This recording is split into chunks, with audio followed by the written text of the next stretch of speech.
In our last video, we explored the concept of quality and we looked at the process of quality control, which, if you remember, is a way of identifying errors in finished goods and services, but after they've been produced.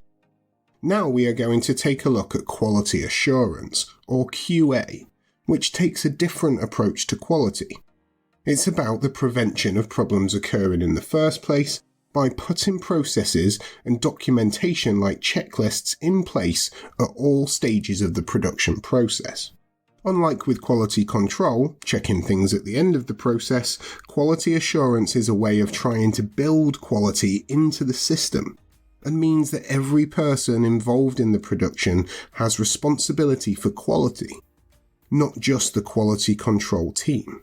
The idea is that with quality assurance you can get it right the first time, every time. In reality, quality assurance will usually be combined with quality control. They're not completely separate processes. What I mean is, they will have processes in place to try and prevent defects from happening, but also processes in place to detect any defects that do still occur at the end of the process. To all the teachers out there, show all of these videos without any ads and gain access to our growing library of over 500 teaching worksheets. Why not visit BizzWizard.co.uk to find out more? Before we go any further, let's meet Kendra Phillips. Kendra works on the production line for a popular clothing manufacturer in the UK called Baldwins, who make dresses and trousers for a number of big-name high street retailers like M&S and Debenhams. Kendra's specific responsibilities are as a machinist. This means the fabric arrives at her workstation already cut to shape, and Kendra has to sew the pieces together. Part of Kendra's job is to check for any defects in the pre-cut fabric. For example, the material may be ripped or frayed, or it may not be the right shape. If Kendra finds any defaults like this, she is responsible for bringing them to the attention of her supervisor, who will make sure that they get fixed or that the piece is rejected and does not get passed further down the production line. Kendra also checks her own work before it gets passed on to the next stage in the process, which is where the fastenings, the buttons and zips are actually added. There have been some occasions when Kendra's stitching has gone a bit wrong, and she has noticed this during the checking stage and has had to unpick and redo the work before sending it down the production line. Her work is also checked by the person who adds the fastenings, and Kendra hates it when they find any mistakes, so she's determined not to make them in the first place. So what Kendra's employer Baldwins are trying to achieve here is to prevent problems with quality from happening in the first place by having processes and checks all the way through the manufacturing process. It starts right at the beginning, continuing right until the end of the production line. At every stage, thorough checks are made by each production worker, and this is, well, a quality assurance process. Let's have a look at some of the advantages of using quality assurance processes for businesses like Baldwins. Quality assurance reduces the number of defective garments that Baldwins produce, resulting in less waste and therefore lower production costs, which could allow them to charge lower prices and therefore be more competitive. Quality assurance should also lead to fewer defects at all stages in the production process, meaning a better quality product, which is good for Baldwin's reputation and for its sales. Staff are more involved in both the design and the implementation of quality assurance systems, which can be motivating for them. As we have seen with Kendra, employees may develop a sense of ownership in their work and will not want to make any errors in order to avoid them being spotted by colleagues. Finally, implementing quality assurance can improve team dynamics within a business. It can break down the barriers between management and the production workers and focus everybody on achieving the shared business objectives. Bring this video and over 100 more to life with fun, interactive games, quizzes and case studies. Why not try the first 25 completely free by visiting BizzWizard.co.uk. So, We've seen that in the Baldwins factory, everyone on the production line is involved in making sure products are of a high quality at every stage of production. The factory's products have a good reputation for quality, which is why they are stocked in a wide range of retailers. So, quality assurance would seem to be a no-brainer, right? Surely every business is rushing to put these processes in place. Well, as always, there are some disadvantages of using quality assurance processes for businesses like Baldwins.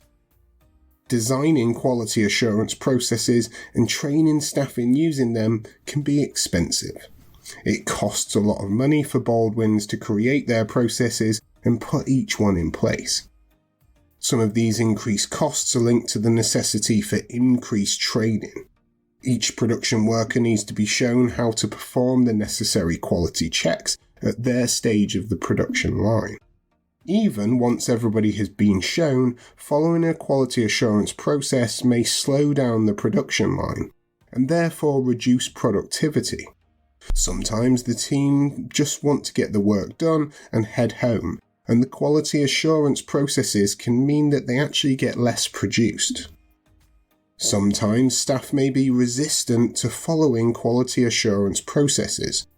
It's been known to cause arguments between Kendra and her colleagues when they've picked up on each other's mistakes, and in some cases it can lead to a blame culture with colleagues not working cohesively together. So you can see that there are also some limitations to implementing a quality assurance process, and that these would need to be considered before a business decided to make this change. One of the very popular forms of quality assurance that may come up on your exam is something we call Total Quality Management, or TQM for short. Total Quality Management is a type of quality assurance approach and focuses on improving quality for the customer by making continuous improvements to the production process, aiming to constantly reduce waste and therefore lower costs. It is focused on preventing errors in the first place, from sourcing the best possible raw materials right through to the finished product being signed off. Total quality management is a change of culture. It's a shifting for the business and its employees to what is known as a quality culture, with everybody having responsibility for quality. Each of the video courses over at BizzWizard.co.uk also includes an interactive business case study that applies the knowledge learned to a real-world scenario. There are over 1,000 multiple-choice questions, each with detailed feedback, which tests students' understanding of the content. Why not visit BizzWizard.co.uk to find out more? Let's break down the key term Total Quality Management. Total means that all employees in all departments are working towards continuous improvement. Quality means that the focus of these employees is on improving quality for the customers. And management means that it comes from the top, and that it's backed up by training, targets, and funding. With TQM, managers need to have trust in their staff that they are pulling their own weight and continually improving the quality of their own tasks. An advantage of using total quality management is that it should improve overall quality, leading to higher customer satisfaction, customer loyalty, and ultimately sales. If a business builds a reputation for quality as a result of embedding total quality management, it may mean that price sensitivity is reduced, allowing the business to increase their prices, and maybe even improve their profit margins. Having a total quality management culture can also be very motivational for the business's employees. They may really feel that they are making a difference towards improving quality, customer satisfaction and loyalty, and ultimately the business's profits.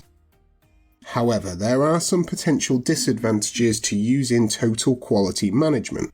Establishing total quality management can be expensive, time-consuming, and involves a lot of training and disruptions.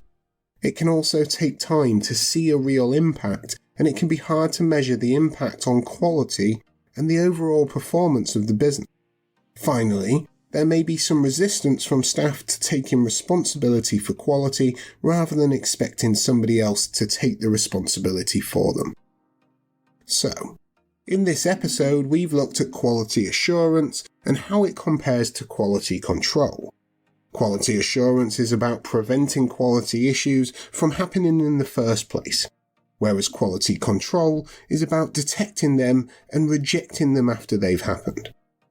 If you get a question on quality assurance or total quality management in your exam, you need to make sure that you can explain the terms, as well as the potential advantages and disadvantages to the business of each one. You may also be asked to compare quality control and quality assurance, so it's important to make sure that you're confident with both of these topics. Without a doubt though, having quality control, quality assurance, or a solid combination of both put in place can only help to ensure product quality and therefore the overall success of your business. This has been the BizzWizard. See you in the next video.